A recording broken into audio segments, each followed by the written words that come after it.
Hello, what's up? Natupad na yung isa sa mga pangarap natin para sa channel na to. October 18, nakapag 8-hour first aid training tayo sa Angat, Bulacan. Pero sa paraang hindi ko ine-expect. Nagsimula kasi yan, madalas nakaka-encounter ako ng aksidente sa kalsada. Tapos ako pa yung nagiging unang responder. Kaso, ang problema, ako yung unang nakakakita, hindi ako bumababa kasi wala naman akong alam sa pag-first aid. So, ang ginagawa ko na lang, taga-waswas na lang ako. Oh, may aksidente dito, ganun lang, taga-ganun lang. Kaya, simula noon, naisipan ko, bakit hindi kaya mag-initiate ako ng first aid training para sa ating mga riders? Kasi importante yun lalo na kapag palagi tayong bumabiyahe kung saan-saan. Siyempre, bilang rider, makakatulong din sa atin to and then makakatulong para sa iba. So, anong nangyari? Ginawa ko yung concept paper after ng ilang months na back and forth sa Racal Foundation. Thank you. Isang araw bago yung mismong event, chinek ko ng mabuti yung buong venue. Medyo madumi kasi may ginawang training Hi, Direk. Hi.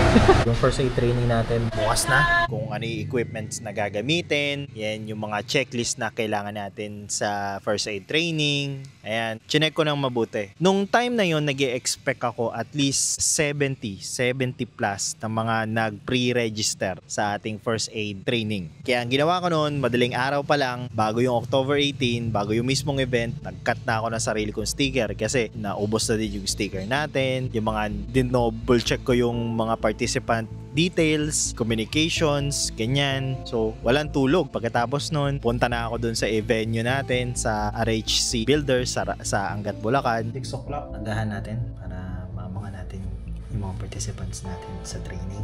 Then, ang aga-aga ko pa doon kasi gusto ko nga masalubong lahat ng ating bisita. Lalo na't madami-dami din yun, 70 plus. So, pagkatapos noon, dumating na din yung trainer.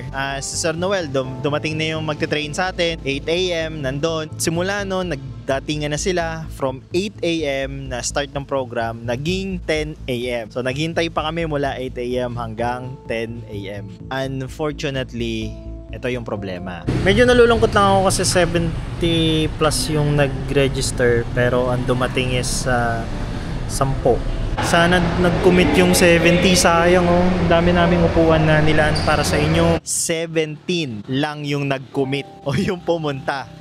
Wala kaming choice kundi simulan din talaga yung program kahit late na. Kasi alas 10 na Naghihintay talaga ako, nag-expect ako at least 70 plus or kahit kalahati lang naman nun, okay na sa akin. So ayun, wala kaming nagawa kundi simulan yung program na 17 lang yung nagpunta. Ang laki ng difference, diba? From 70 plus to 17, ang laki ng difference. Ang nakakalungkot dito, kung sino pa yung mga nag-pre-register na 100 pesos lang para matuto ng first aid training, hindi nakapunta. Ang nakapunta dun mismo sa first aid training natin, yung mga nagbayad lang. Dalawa kasi yun, isang 100 tsaka 350. Mga nakapunta is yung nagbayad ng 350. Madalas ang mga nakapunta yung mga nagbayad ng 350. Sa buong 17 plus, almost doon mga nagpa-certify as medical responder. Pero kahit ganun pa man, madami talaga ako natutunan sa event na yun. Lalong-lalo na doon sa training na ginawa namin. Although minsan nawawala din ako sa training kasi inaasikaso ko yung mga kailangan asikasuhin, yung pagkain nila, and then yung communications, yung detalye ng participants.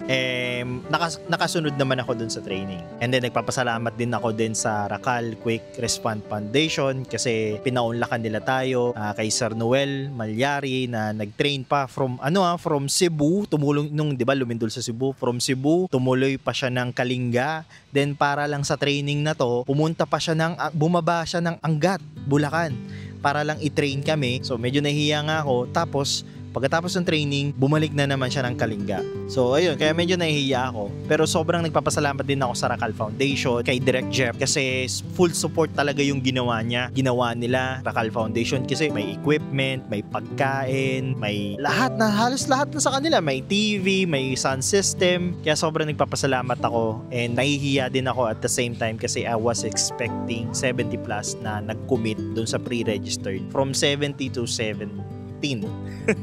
Ano difference, no? Pero ayun, kahit na 17 lang yung pumunta, sobrang thankful din kay Sir Noel kasi enthusiastically nagtuturo pa rin siya. Hindi mo mararamdaman sa kanya na tinamad siya kasi 70 plus. Hindi, talagang gusto niya kaming tulungan. Na ngayon, mas confidence na ako bumaba ngayon sa aksidente kasi alam ko na yung gagawin. Alam ko na kung paano magligtas ng buhay. And ayun, sobrang nakakatuwa lalo na sa 17 na nag-commit na and katulad ko na marami natutunan, marami din akong mga nakilala na mga participants. Yung iba overqualified pa nga, mga doktor na. Overall, napakahalaga na natuto kami lahat kung paano magligtas ng buhay sa kalsada. Isa sa mga natutunan ko din, alam ko na sa susunod yung gagawin ko kung paano paramihin, kung ano yung mga kailangan kong i-look out, kung ano yung mas better at mas malaking, mas efficient way para i-execute tong event na to. Definitely sa susunod, marami ng participants. Alam ko na kung anong gagawin. So sana, next time makasama din kayo, definitely may next batch pa tayo. And kagaya ko, sa susunod, gusto ko kayo din. Ito yung isa sa mga pangarap ko na hindi lang ito isang channel na motovlog, hindi lang to isang channel na, alam mo yun na,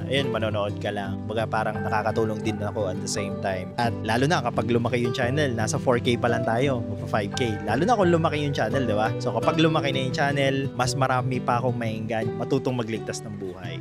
And then, syempre, kagaya ko, gusto ko kayo din. Ang inyong budget biyahero po ay certified motomedic na.